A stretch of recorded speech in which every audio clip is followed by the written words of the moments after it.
তোমাদের এবার তরমুজ এঁকে ড্রয়িং করে রং করে দেখাবো কীভাবে ওয়াটার মিনারেল করা যায়। এক পিস কাটলে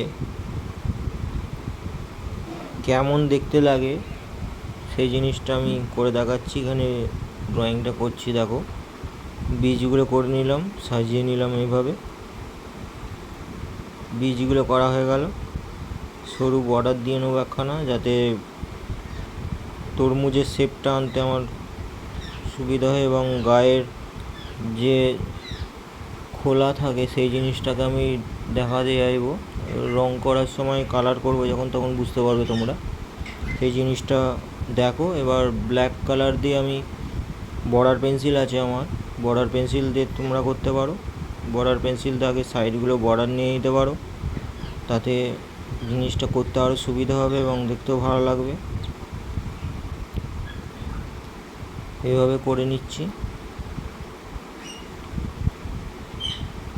বর্ডারটা দিয়ে নেবো, তারপর রংটা করব কীভাবে দেখো। বীজগুলোও করে নিতে হবে, বর্ডার দিয়ে বীজগুলোও করে নেবো আমি। বর্ডার দিয়ে বীজগুলো কালো করে নেবো, কেননা রেড কালার যখন দেবো তখন এগুলো আর অসুবিধা হবে করতে। বীজগুলো যাতে সুন্দর কালার ফোটে সেই জন্য আগে কালো কালার দিয়ে নিচ্ছি। কালারটা আমার দেওয়া কমপ্লিট, রেড কালারটা দেবো এবার ভেতরে। দেখো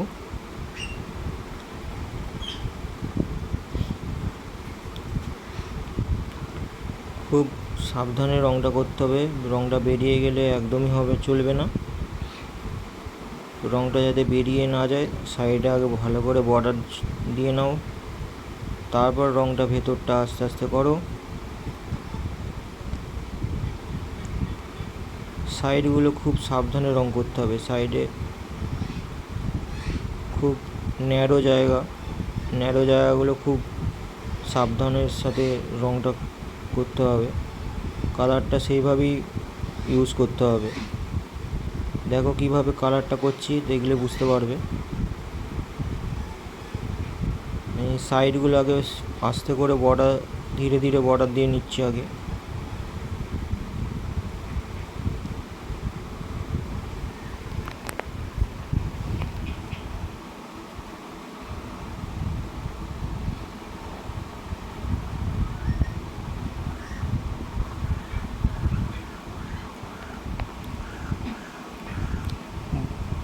রংটা আরও ভালো যাতে হয়, ফিঙ্গারে করে এইভাবে ঘষে দিলে রংটা পুরো একদম সমান হয়ে যাবে, কোনো জায়গায় সাদা দেখা যাবে না, পুরো রংটা চারিয়ে ভরাট হয়ে যাবে পুরো। কত সুন্দর দেখাচ্ছে। এবার গ্রিন কালার দেবো, এবার লাইট গ্রিনটা দিয়ে প্রথমে আমি ভেতরটা করে নিচ্ছি। এবার ডার্ক গ্রিনটা দেবো, তারও বাইরে ডার্ক গ্রিনটা দিয়ে যে সবুজ অংশটা থাকে তরমুজের সেই জিনিসটা দেখাতে চাইছি। দেখো একদম সহজভাবে যেটা করা যায় সেইভাবেই দেখানো হয়েছে, যাতে সকলে করতে পারে যারা নতুন শিখছে। অবশ্য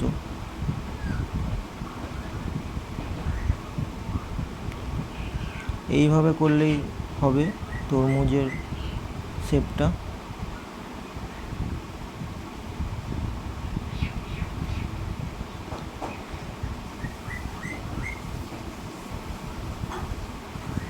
আরও ভিডিও পেতে আমার চ্যানেলটা সাবস্ক্রাইব করে রাখবে।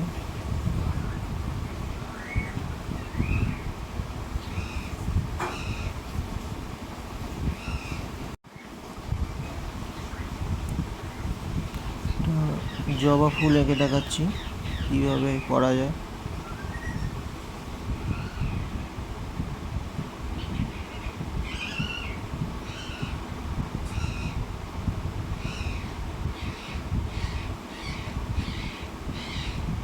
জবা ফুলের কালার করে দেখাবো এরপরে।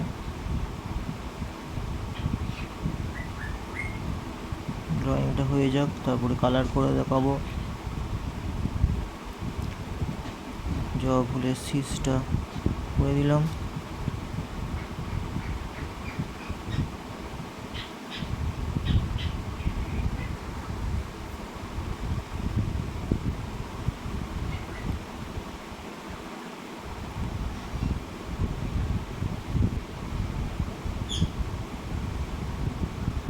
মিডিলটা দেখাতে হবে ঠিকঠাকভাবে, তো যাতে জিনিসটা বোঝা যায় যে জিনিসটা পুরো মিডিল থেকে বেরিয়েছে।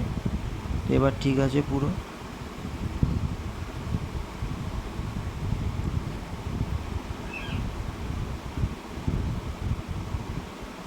রেড কালারটা দেবো প্রথমে।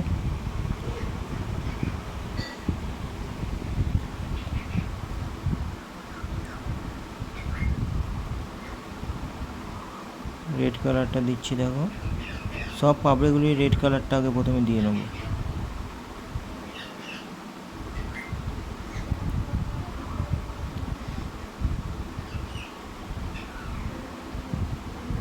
হাতে করে এইভাবে ঘষে নেবে, রঙটা পুরো মিশে যাবে, কোনো জায়গায় সাদা থাকা যাবে না। একটু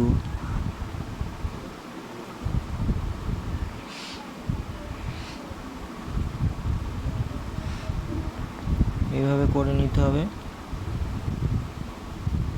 হাতে করে ঘষবে যখন, তখন খুবই সাবধানে হাতে করে ঘষতে হবে, ফিঙ্গারে করে, যাতে রঙটা কোনো মতেই বাইরে না চলে যায়।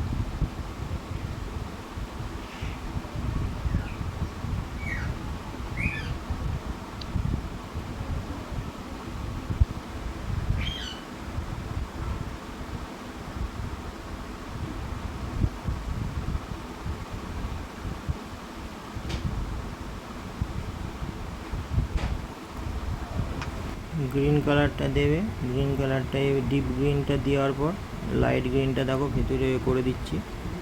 এই যে লাইট গ্রিনটা ভেতরে করে দিচ্ছি।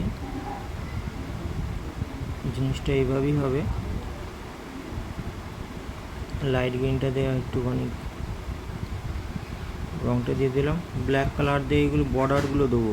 বর্ডারগুলো দিলে কী হবে, দেখতে জিনিসটা আরও সুন্দর হবে এবং লাইনগুলো না মার্ক করতে পারবো আরও ভালো করে।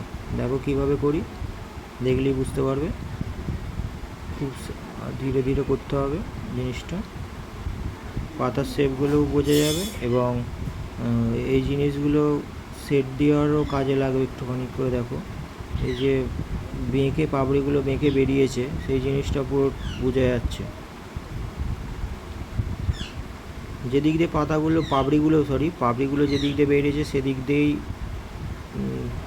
মার্কগুলো করতে হবে এইভাবে ব্ল্যাক কালার দিয়ে, তবেই জিনিসটা দেখতে সুন্দর লাগবে। দেখো এইভাবেই করবে তোমরা।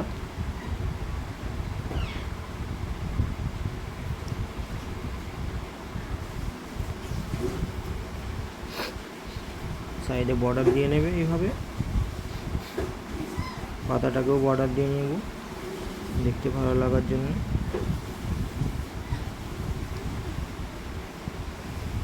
Almost complete. চ্যানেলটিকে সাবস্ক্রাইব করে আমার পাশে থাকবেন। Thank you.